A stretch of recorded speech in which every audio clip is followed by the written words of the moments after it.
My love for football came from my father. Unfortunately, he was a Manchester United supporter and I was a Manchester City supporter. He always encouraged me in many ways to actually play football. In those days, all the kids played on the street and I was the only girl on the street. And of course the boys played football. So where did they put the girl? They put her in goal. Okay? And that's how it started. I just fell in love with it and seemed to be a natural, I don't know why, because I'd never played football at all as a child, well, as a very young child, but I just fell in love with it. Started with the boys, always in goal, till they saw how good you were. I was playing in the streets, I was playing with the lads at football, and my dad told me a story about this old man. He said, that wee laddie is going to play for Scotland one day. And my dad said, he turned round and said, I'm not a wee laddie, I'm a wee lassie. The form teacher, Colin Watson, spotted me playing football and said, my babysitter, Josie Hankinson, plays for the Corinthians. Would you be interested? So that's how it started.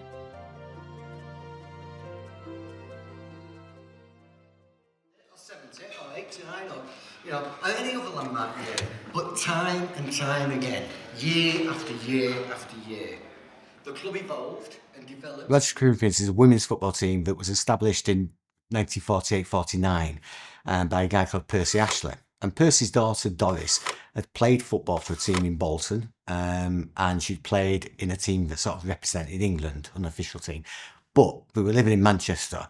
There wasn't, women's football teams just didn't really exist. This was a time when the FA banned women's football, basically. I wasn't particularly aware of the ban because it was political. And at that age, you're not really into politics. Underneath it all, girls just wanted to play football because girls weren't allowed to play football. Girls can't play football. It wasn't even a situation where they were discouraged. They were definitely sort of banned from playing on FA-approved grounds or FA-affiliated grounds. So if you think about almost any football club in the country, from the lowest level to the highest level, those clubs are affiliated to the FA. Women couldn't play on those grounds.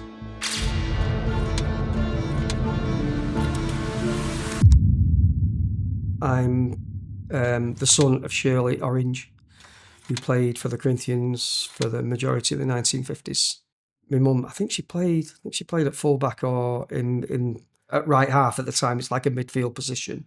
I started as a winger, ended up right back, left back, and my finishing, I was a centre half, believe it or not. Didn't let people get past me. They got past me, they didn't get past me a second time. My mother was a very, very, how can I put it? Very confident lady, a bit boisterous, and everybody knew her. She had a big character, but she never bragged about that time of her life playing. I never sort of looked at it that way, but when you think about it, if it wasn't for us, would women's football be where it is today? It makes me feel very proud. I'm not a person that brags and not, oh, come look at me, I'm the best. No, never, ever, never have been. I had a job to do and I did it. But I was very much aware of the embarrassment, to the extent that when I needed football boots, I'd go with my mum to buy some football boots and I'd say I'd got a twin brother. That's how I felt at that young age. I was embarrassed. I think I had to borrow some football boots because you couldn't actually get football boots. I borrowed it off one of the lads. And almost every one of them says, I just wanted to play football. And some of them, when they started playing, didn't realise there was a ban in place. It wouldn't have stopped them. When they did realise, quite often, there'd be a newspaper article and you'd get a major football star of the day. So someone like Nat Lofthouse, who was a big star in Bolton, and I'd attended a few women's games, and he'd be interviewed when there's a story about women's football. He'd be interviewed and say, oh yeah, I've seen it play. Yeah, I enjoyed it, not for a football. And those sort of awful comments. So quite often they'd then ask one of the women who played, what do you think of that? And basically every time they say, well, you should come and watch us, but we don't care what you think anyway, we're just going to play. Why? I'm not having any man stopping me. Boots over our shoulders and happy as Larry. absolutely loved it. I was just totally blown away because I love football so much, and I couldn't believe that there was a girls' women's football team that thanks to my teacher, as I say, he got me into it. And I was just so amazed and pleased to be able to play football with women. Bless my parents, unbeknown to me, they contacted Percy Ashley in 1964, and I went for an interview at his house, and he just said, and what position would you like to play, Carol? And I said, goalkeeper. He stood up. He didn't quite give me a hug, but it was hard in those days to get a female to play in goal. So I was in straight away. It was good. It was just a bit of a mud place. Because we played on mud, fields, cow packs, everything. Playing in goal, it was quite easy because if they hit a shot along the ground, you didn't go very far. And the changing rooms were just not changing rooms, but somewhere you went for modesty, I suppose, and that's it. My parents took me home in the back of the estate car and hosed me down in the garden, okay?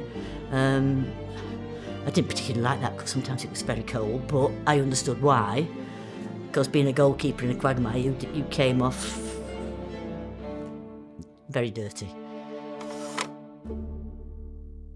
Yeah, I suppose we didn't know any difference. To us, it was great. And so rather than just sort of sit on the sidelines, Percy thought, let's create a team. And he created this team, and the Corinthians went on to be, for the next 40 years, a pioneering team in many, many ways. Percy Ashley was an incredible man. I don't think we quite appreciated how much effort, how much time he put into it. I mean, I wasn't there in the early days, but from listening to the girls, it was just absolutely fantastic. There were a couple of interim managers in between, but my mum, again, I didn't know she was going to take over, but she did. And one of the best things I can ever remember is that she never, ever put me ahead of anybody else. I used to cycle over from Earlham to Charlton and that way, and I used to get the coach to where we were playing, and she said, you play for Manchester Corinthians, you would dress as a lady, so we always had to wear skirts.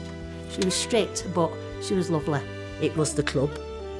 Not that my daughter plays and my daughter should have a place.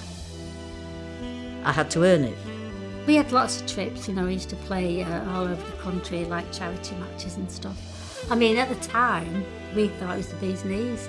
It was great to go to all these grounds, and even if it was just not that many supporters there, it was just fantastic to be playing football. It was just really good fun. Sitting on the coach, going to the charity matches, singing away. And nobody was any better than anybody else. It brought me out, gave me confidence, get on with most people. And no, I can't look back. And it's something my mum always said, playing football, and my dad said, what would you sooner be out on the streets getting up to no good or playing football? So my mum said, well, go on then. And that again is who my mum was. And that's why I said I'm my mother's daughter. If you create something, and you give it back, then you get given back more, don't you? They raised money for charity. They played in some extraordinary stadiums, extraordinary places, and more than anything else, they gave opportunities to girls and women to play football. And this really was at a time when society's saying women do not play football. They played at York Rugby Ground on one occasion in front of about 12,000 people or something, amazing. She did speak at the time that they were banned, and that's one of the reasons why they went abroad to play, because they couldn't play on any FA affiliated grounds. Probably one of the fondest ones was when I managed to go abroad for the first time at the age of 14. So for a young lady in her 20s to go off into Portugal playing football when people just went to places like Blackpool for the holidays and North Wales, fantastic, huge part of her life, very colourful life, yeah. I've got some pictures in the album here from Portugal in 1957, you know, in front of about 40,000 people at the José Avelada, so it's amazing. Gave me a lot of confidence. I was very, very homesick when I first went. I missed my mum and dad. Never been abroad in my life. I'd never been abroad before. It was a whole new world. And I absolutely loved the fact that I was playing in a stadium where there were thousands of people watching. First time she flew. Yeah, she spoke of an experience on one of the trips where the plane dropped thousands of feet with some bad weather that they encountered, so it quite scary. When we went to South America, where most of the men are macho, so-called macho, and the same in the Mediterranean when we went to Italy, they were the ones who were so welcoming and encouraging, and they thought it was fabulous, and it was. I went to Morocco, Tunisia and France. Morocco was absolutely incredible. People didn't go there at that point, and the experience was unbelievable. I was picked to go to play in France, and I was the youngest person on the squad. I was only 15. I remember getting on the plane, having our photographs taken, getting there, staying in the accommodation, and we used to go to some of the other the French football teams' parents' houses for a meal occasionally. And I cried and cried for the first few days, but then I didn't want to come home after 3 months. I loved it. I was only 15, and it was just this fantastic experience, and we were swept up on this crest of a wave. We went to receptions and learnt about the culture. They looked after us. I nearly never went to South America, which would perhaps have pleased my mum and dad. Yes, I'd been in hospital for 12 months. I'd had TB meningitis. My doctor up here, when I told him I was going to South America, he said, that's one of the best things that you can do. It's wonderful. As opposed to the teachers at my school who were quite horrified. And another memory is a match where Eusebio came.